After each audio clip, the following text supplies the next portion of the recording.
nationalist is someone who can kill for the country, then what do you make of the soldiers?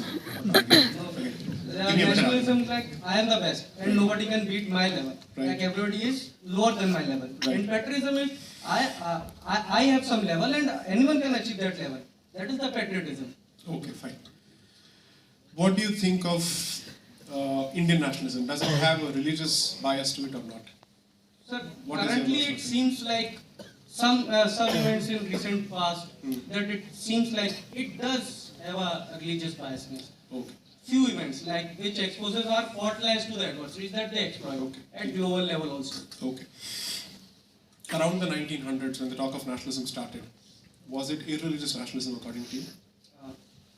No, it was a religious nationalism. How? Spell it out. Which religions are we talking about? Like Christianity. Around the 1900s in this country, there were two parallel streams of nationalism. One was Hindu clearly, and the other was Muslim clearly. Okay? Now we are being told that either you give up the concept of nationalism altogether and restrict yourself to patriotism, or you subscribe to civic nationalism as opposed to religious nationalism. These are the two arguments. And when we ask what is the meaning of civic nationalism, we are being told you subscribe to the constitution, and that would amount to civic nationalism. Okay? Which is to say, if you pledge allegiance to this document, you are a nationalist. And that is the civic nationalism that Dr. Tharoor effectively pushes on a regular basis. Now, in the context of Bharat, I don't think it's possible to subscribe to an irreligious form of nationalism, given that religion continues to feature heavily in our political discussions, and it is not a new divide, it's a pre-existing divide that dates back to at least 700 to 800 years at the very least, and which has seen vivisection of the country and continued balkanization of certain parts of the country, which Article 370 was meant to stem to some extent. Or rather, the amendment to Article 370 was meant to stem to some extent.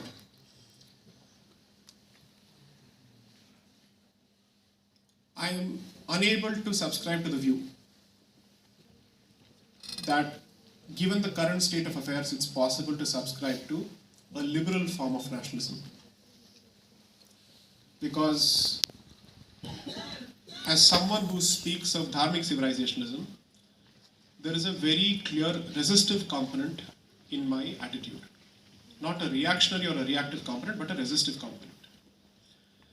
Which is to say that the continued attempt to pixelate my identity as a Hindu through balkanization of their identity in the form of language, in the form of caste, or in the form of racial studies, is something that I wish to resist.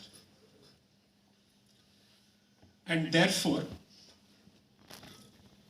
as someone who understands the Eurocentric origins of nationalism, I will reject the imposition of European-style nationalism on this country, but I will certainly subscribe to a very clear resistive civilizationalism in the interest of my Sanskriti. And that is something that I will certainly stand for. And there is a reason for it. European nationalism has a supremacist component. It also has a serious anthropocentric component where race features heavily, complexion features heavily, and the projection of European-style nationalism onto the struggles of the, let's say, of this society, which has seen two waves of colonization, is to impose white guilt onto non-whites. And that is something that I think is historically inaccurate and, dare I say, positively dumb. So that's one of the reasons that I refuse to buy the imported labels of left and right, because both of them have their own European origins. And therefore, perhaps I'm asking for some semblance of originality in crafting a position based on indigenous ethos as opposed to Western ethos. So to answer your question, recraft nationalism to civilizationalism predominantly, be conscious of the history of the last at least 150 years and the last 75 years. And remember that partition is not an act of the past or in the past. It seems to be an ongoing activity at several levels by two different set of state and non-state actors. So whether it gives others to divide, let's say a handle to divide us, it means that in the absence of the outsider, we are otherwise united, which I think is a major presumption. We are not otherwise united. What am I basically saying? When someone says the partition is the product of the divide and rule policy of the British man, oh, that evil British man, of course he was evil, but he was exploiting a pre-existing divide, he was not creating a divide. That is the distinction between the position of a certain cross-section of people and my position. Literature tells me that the divide was real, the divide was very vicious, and the divide continued to show in the form of multiple riots, almost on an annual basis, on the same set of issues. And this recurring wound clearly seems to be the remnant of a continuing schism or battle. In light of that, people previously have struggled to come out with some kind of a neutral identity and they've failed. That neutral identity led to the bloody partition of the sacred geography called Bharat, with massive loss of lives.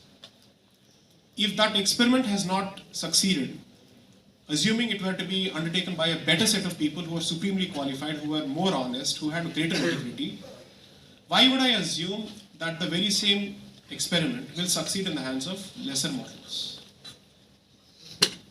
So I don't see the point in being neutral. I am not neutral. I clearly have a very defined position. I'd rather be honest about that position and support that position than put on the facade of neutrality like several journalists do. We don't live in the age of neutrality. We might as well wake up and smell the coffee.